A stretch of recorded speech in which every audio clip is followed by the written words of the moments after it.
Let's see what we can do with the letter J, shall we? It starts out like most of the other letters. I'm using my double pencil tool, and I hope you're using the same thing. A little S curve at the top. Pick up your pen, and then a vertical. Now, at this point, this letter is unique from all the other letters. Normally, we would stop about there and do a little curve to the left, right? This time, we keep going just a little bit further, and then do either with one stroke, a loop all the way around like that, or if you're using a pen that won't let you push uphill, you stop here, and we draw this curve down this way, okay? And again, if your pen will allow you to go uphill, go for it. The traditional approach to most calligraphy is you always draw the pen toward you. You don't ever push uphill, but that's traditional. The advanced I'm giving you is if you can get away with it, go for it. Then the second stroke is pretty predictable. Back up here to the top, and is parallel to the first one, about half the distance, about half the nib width between the two strokes. And this stroke just comes down and parallels or echoes the shape of the first one just like that and stops at the baseline.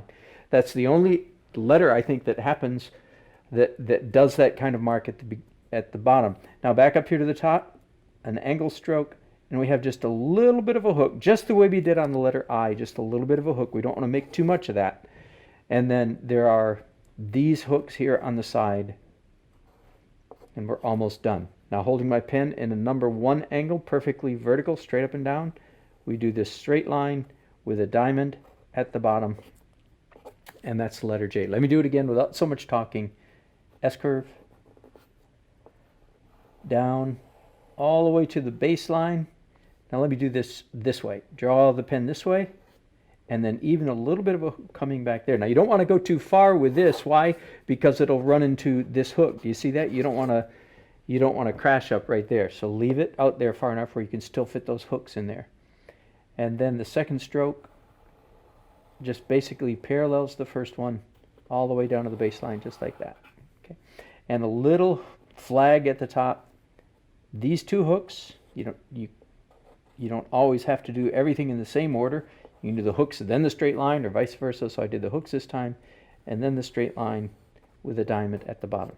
Good enough. Oh, wait. I forgot the little ladder marks, didn't I? There we go. So even with the middle of those two hooks, put the what I call ladder marks in there. let's do a letter J with a pen now. Speedball number 1, S curve, pick up, vertical, down, then curve, stop there, then draw this curve this way, and a little bit of recurve back the other way, leaving room for my, what I call my hooks in there. Second stroke, parallel to the first, pretty much all the way down to the baseline, keep it parallel. A little bit of a flag up here. Then I'm going to draw, putting my pen in a number 1 position, draw this vertical line all the way down to the baseline and a diamond at the bottom. And here's my hooks right there. Okay, let me do that again.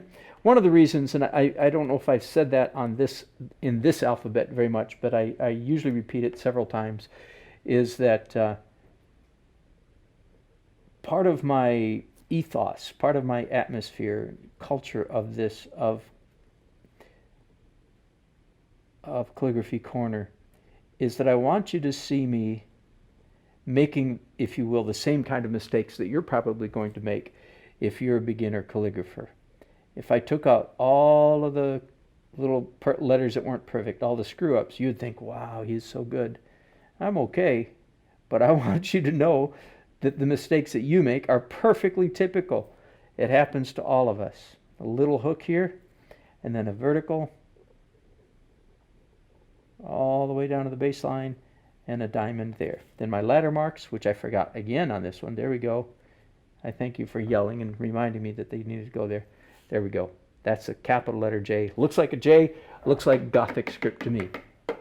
If you've done much research, then you've discovered that the variety in Gothic alphabets is extraordinary. There's so many different variations. Let's now do the lowercase J. Here's my lowercase x height, And of course the J has a descender on it. It's a very simple letter, diamond at the top, look like that, and then a vertical below the baseline, and a simple curve like that with a dot up here, which of course because of this tool looks like two dots, so I'll connect it. There we go, that's a J. Now let me give you one variation for the J, may I? Here's your pick, and it will often have to do with the context, what the letters are, just to the left and the right of it. And that is, you can make more of this hook down here.